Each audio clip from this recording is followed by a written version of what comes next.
Bonjour à tous. Aujourd'hui, j'aimerais vous parler d'un sujet qui concerne beaucoup de gens et d'ailleurs de plus en plus de personnes.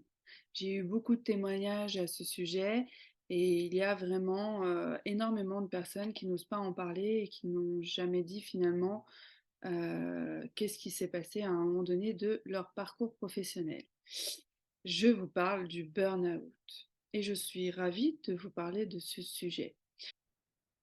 Le burn-out, c'est un syndrome d'épuisement professionnel qui survient lorsque les personnes sont confrontées à des situations de travail stressantes et épuisantes de manière prolongée. Les principales causes du burn-out sont le stress chronique, la surcharge de travail et l'absence de soutien de la part des collègues et des supérieurs. Les symptômes communs du burn-out comprennent un sentiment d'épuisement physique et mental, une diminution de la motivation, une perte d'intérêt pour le travail et une baisse de l'estime de soi et également une détresse émotionnelle. Donc c'est pas à prendre à la légère vraiment. Surtout, j'aimerais aussi, entre parenthèses, que si vous êtes collègue avec des personnes que vous voyez qui ne vont pas très bien, d'essayer de parler, discuter avec eux et de voir qu'est-ce qu'on pourrait faire pour alléger cette surcharge de travail.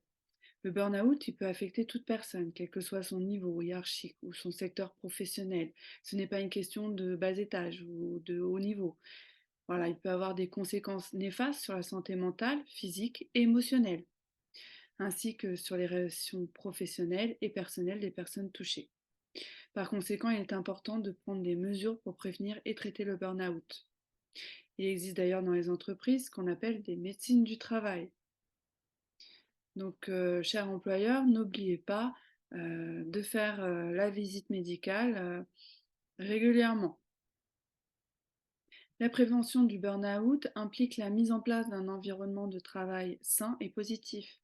Les employeurs peuvent aider à prévenir le burn-out en offrant un soutien émotionnel, mais aussi une formation aux employés pour gérer le stress, en améliorant la communication entre les employés et les supérieurs hiérarchiques, en encourageant l'autonomie et la flexibilité dans le lieu de travail, en offrant des activités de bien-être et en favorisant un équilibre entre vie professionnelle et vie privée. En cas de burn-out avéré, il est important de chercher de l'aide auprès des professionnels de la santé mentale. Ils peuvent inclure des thérapies, donc il est vraiment important de prendre ça en charge et pas à la légère.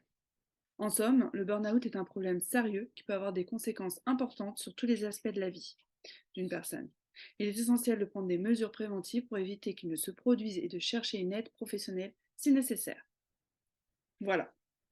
En tout cas, je vous souhaite une bonne continuation et plein d'ondes positives. Tu lis, tu t'abonnes et tu en parles à ton coiffeur.